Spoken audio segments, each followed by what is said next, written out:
如果我哋睇翻15規劃咧，我都即係過去呢幾個禮拜都不斷講，我哋逐段15規劃嚟睇咧，其實佢所有規劃都係一樣嘢啫，以民為本，以人民福祉為本，呢個係非常緊要嘅。咁啊，因你就係即係好關心咧，譬如話醫療啊、民生啊各樣嘅。咁你今次嘅體會係乜咧？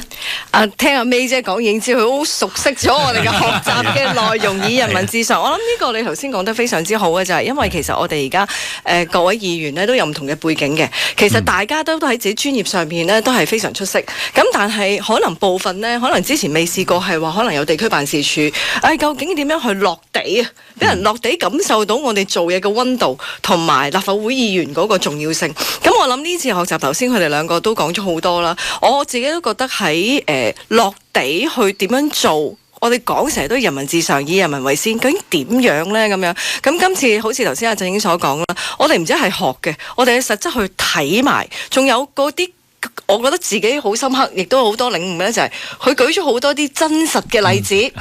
佢個真實例子喺度咧，唔係就咁話個例子講邊時邊月發生，佢係直情係邊一刻做咗啲乜嘢，嗰一分鐘漏咗啲乜嘢，之後要檢討做啲乜嘢。咁你真係從錯誤中學習。我覺得佢哋係我自己覺得嚇，今次係好重視我哋立法會議員。咁個內容係好豐富，而且係好真實地將唔同嘅維度去講俾你聽，喂，你點樣可以做好啲嘢？究竟講啊為民點樣為民先嚇？呢個第一。第二咧就係頭先我補充佢哋兩位因為佢哋講嗰啲都係，我覺得仲有一樣咧就係我哋今次係閉環式嘅學習啦。我自己仲覺得係一個好好嘅，因為我哋而家開局，我哋而家7月係頭半年。我哋自己立法會頭先都講，大家嚟自唔同背景啊！我哋3個雖然都已經經歷過好多噶啦，一齊，但係其實點樣去凝聚立法會？因為我哋唔係一個人，我哋係團隊。我哋喺呢個活動喺呢一個嘅學習裏面，就係除咗學習去睇之外，仲有我哋可以有唔同嘅時間呢。其實議員同議員之間嗰個凝聚力同埋交流，我覺得呢個都係我自己覺得同上一屆係唔同嘅。咁所以呢一個係一個好好嘅機會，俾我哋喺一個環境學習啦，去睇啦，同埋去大家溝通。咁我覺得呢幾樣都做得好好。喺個基層方面，其實有啲乜嘢可以落實到喺香港可以學習到，同埋可以惠及到普羅大眾呢？其實咧一路學同埋一路睇嘅時候咧，正就好似阿崇雲咁問，邊啲可以攞翻嚟香港咧？咁樣咁我先講自己比較關心啲，就係我哋成日都講 AI 賦能、科技賦能。我哋今次去睇，因為我嗰隊咧就係去睇小米車廠，同埋去睇機械人。咁究竟點樣落地民生先咁樣？咁你好簡單啦。咁譬如我哋而家有科技，好簡單，病人咁樣。我哋而家可能仲係姑娘拍一拍，May 姐起身啊，量血壓啦嚇，今朝而家幫你度下血糖啦咁樣。咁我哋係咪可以諗下？喂，而家好多科技可以點樣？我哋缺乏醫護人手嘅時候，真係將醫院變成一個可以有 AI 監控嘅。譬如我哋嚟緊一啲醫院嘅改革，譬如有病人走咗，你人面識別呢，已經係知道㗎啦。咁因為譬如好似我啱啱都參觀完葵涌醫院新改建完呢，原來對門走咗係會響㗎，但係走咗邊一個啊？即係邊個走咗出去咁樣？你未必會知嘅。即係其實呢啲其實係咪我哋已經係我自己認為啊，我哋中國已經係一個科技嘅強國，但係點樣帶翻到嚟香港落地咧？咁呢啲一定係嘅。醫療就係譬如好似而家我哋人口老化，其實好多老人家都會有一個中風嘅情況，可能影響個活動嘅能力。我哋去睇機械人嘅時候，就睇嗰啲機械人點樣幫接衫啦。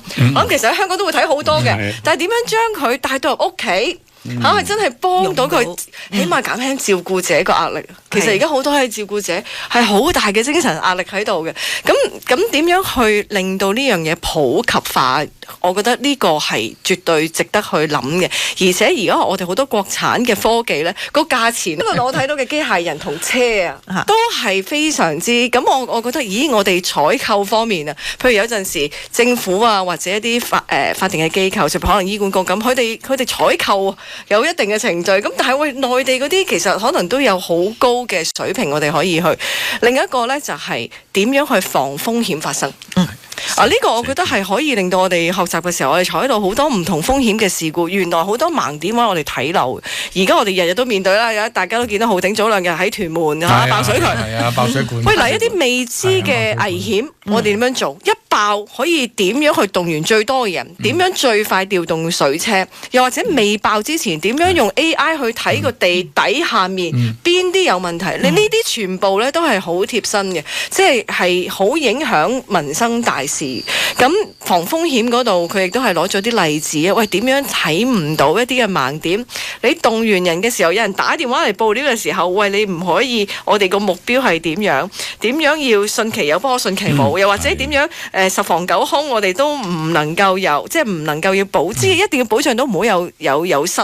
咁樣，就算真係有大事件發生啦，點樣將個傷亡人數減到最低等等，呢啲都係用每一個 case， 唔止係國內，亦都用咗好多外國嘅大事件咧去睇。咁所以呢一個防風險嘅政策咧，喺醫療嗰度咧有禽流感爆發嘅時候啊，或者流感爆發1層、2層、3層點樣去啟動？咁我諗好多都可以係帶到翻嚟喺政府啊，我哋立法會去用。其實頭先都提過啦，你哋上去我諗都好感受到咧，就15規劃裏邊呢，每一項嘅舉措，每一項嘅譬如話基建嘅又好，所有工程又好，又講6張網都好啦，全部都係咧。真係咧以人民福祉為依歸嘅，咁作為你即係譬如喺醫療方面咧就好有研究啊。但係今次去到北京之後咧，會唔會係即係譬如喺呢一個地區服務啊、民生啊，以至安老啊、養老啊、醫療啊各方面咧會唔會係即係翻嚟咧都同政府講下，要推出啲咩措施，讓市民感覺得到真係做緊嘢？我諗呢幾日咧，大家見到我哋立法會議員出嚟都講咧，成日都講1、2、3、4、5，大家以為咩咧？1、2、3、4、5係咩咧？係咪多勞多得咧？咁樣咁咧，我阿 May 姐問呢個時間正好，我哋可以講下呢個啦。因為我哋每個人面對我關心醫療啦，但係可能好多人關心頭先所講衣食住行嘅醫療，只係其中一部分啦。咁所以當市民可能啲急難受盼嘅時候，除咗揾議員傾同政府反映之外，每日平時究竟打咩電話？除咗999啦嚇，究竟佢點樣？其實1、2、3、4、5唔好隨便打999。係啦，1、2、3、4、5咧，其實一個電話熱線嘅，就等同好似類似我哋而家香港嘅1823咁樣。頭先阿 May 姐你所講嘅問題咧，就日日都發生緊。咁所以我哋就真係去參觀咗，去睇咗呢一個1、2、3、4、5叫市民熱線服務中心，即係個 call centre 個總部。究竟佢點樣運作嘅？當一個人接到電話嘅時候，原來佢隔離部電腦已經有晒 AI 嘅功能喺度，佢一齊同你聽緊嗰個求助熱線，爆水管啊咁樣，哇冇水啦，咁點呢？佢會即刻可能接聽嗰個人未必即刻知道，但係佢有埋 AI 幫手。喂，其實你呢水務署有呢個緊急電話，咁佢就會話得㗎啦，我會幫你聯絡水務署，你邊條街啊咁樣。咁我自己會覺得呢個係其中一個我哋必須要好好學習，因為1823好多時，頭先我哋都講啊，可能叫你轉去1號，轉去1號、2號線、3號咁樣，或者轉去唔同嘅部門，究竟點樣可以接數即辦？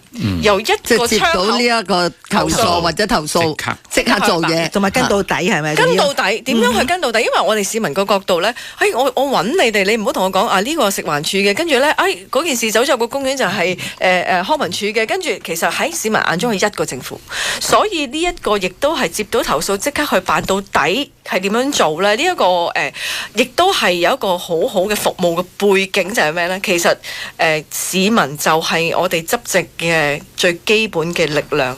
如果市民嘅問題都解決唔到咧，呢一個咧就係我哋即係處理唔同危機嘅最大問題。佢都話千頭萬緒嘅時候，講到底都係千家萬戶嘅事。我哋只要解決到千家萬戶嘅事咧，我哋就可以做更多嘅大事。咁所以我覺得民生事務、衣食住行嗰度呢，有一樣嘢就係、我諗我哋議員就一定要再貼地啲去處理啦，即係好似冇嘢，一啲好少嘅事，一條好細嘅水管爆咗都可以變做大事嘅，如果唔理。咁所以頭先阿 May 姐所講嘅就係我哋嚟緊都同咗，其實喺同特首對談嘅時候，我哋都專登舉咗呢個例子，因為呢個最容易明，佢點樣去做，點樣去提升，譬如舉例1823，而我哋議員自己就係而家好好思考點樣提升自己，譬如地區辦事處啦，頭先周浩鼎都講咗啦，譬如立法嘅時候，其實人哋有地區一個點呢，去聽市民對嗰個法例嘅意見嘅。我哋個地區辦事處又可唔可以再升級去做多啲嘢呢？嗰個賦能啊，呢個角色可唔可以再大啲呢？我諗每個議員自己要翻去好好思考去做。4個重點，肯定我哋立法會嘅工作同埋嗰個位置，一國兩制係唔會變嘅，同埋呢，我哋議員要努力學習同埋維護好立法會嘅形象。咁所以我覺得一國兩制不變呢樣嘢好重要之餘，就係我哋大家各位聽眾放心，我哋議員咧學習完翻嚟，係會揾啲適合香港嘅，即係冇嘢係可以。其實就算好多其他地方好多唔同嘅制度都好好㗎，但係未必可以照搬過嚟香港。我哋一定要俾少少時間，我哋融會貫通啦，同政府去溝通啦，繼而再將好嘅嘢帶到翻嚟香港，等大家嗰個生活咧，衣食住行都好啲。